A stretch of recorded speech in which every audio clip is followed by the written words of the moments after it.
செங்கல்பட்டு அருகே நாடோடி பழங்குடி நபர் பயன்படுத்திய துப்பாக்கி குண்டு பாய்ந்து சிறுவன் படுகாயமடைந்திருக்கிறார். தெருநாயை துப்பாக்கியால் சுட்டபோது தவறுதலாக துப்பாக்கி குண்டு 6ஆம் வகுப்பு மாணவரின் தலையில் பட்டதில் இந்த விபரீத சம்பவம் நடந்திருக்கிறது. நோய்வாய்ப்பட்ட தெருநாயை சுடுவதற்காக வெங்கடேசன் என்பவர் நாடோடி பழங்குடி நபர் ஒருவரை அழைத்து வந்திருக்கிறார். அந்த நபர் துப்பாக்கியால் சுட்டபோது சிறுவன் படுகாயமடைந்துள்ளார். தற்போது அது தொடர்பான அண்மை செய்தியை பார்த்துக் கொண்டிருக்கிறோம். செங்கல்பட்டு அருகே நாடோடி பழங்குடி நபர் பயன்படுத்திய துப்பாக்கி குண்டு பாய்ந்து சிறுவன் படுகாயமடைந்திருக்கிறார். தெருநாயை சுட்டபோது தவறுதலாக துப்பாக்கி குண்டு 6ஆம் வகுப்பு மாணவரின் தலையில் பட்டதில் படுகாயமடைந்துள்ளார். கூடுதல் விவரங்களை செய்தியாளர் உதயகுமாரிடம் கேட்கலாம். உதயகுமார், சம்பவம் எப்படி நடந்தது? பாதிக்கப்பட்ட சிறுவன் எப்படி இருக்கிறார்? கூடுதல் விவரங்கள்.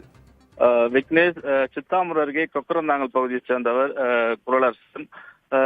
இவர் அங்குள்ள கடைக்கு சென்று உள்ளார். அப்போது அங்கு கொக்கரந்தாங்கல் பகுதியில் நீண்ட நாட்களாக தெருநாய் ஒன்று நோய்வாய்ப்பட்டு துர்நாற்றம் வீசி வருகிறது.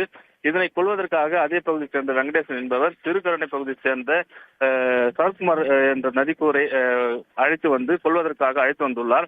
அவர் வைத்திருந்த குருவி மற்றும் கொக்கு சுடும் துப்பாக்கி வைத்து நாய் ரவா குண்டை வைத்து சுட்டுள்ளார். அப்போது அந்த குண்டானது அருகில் இருந்த சுவர் மீது பட்டு தெரித்து அங்கு சென்ற அந்த வழியை சென்ற சிறுவன் தலையில் பட்டுள்ளது. இதில் காயமடைந்த அவர் உடனடியாக செங்கல்பட்டு அரசு மருத்துவமனைக்கு சிகிச்சைக்காக அனுமதிக்கப்பட்டுள்ளார்.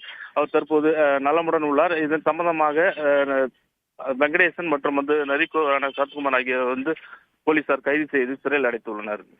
கூடுதல் விவரங்களுக்கு நன்றி உதயகுமார்.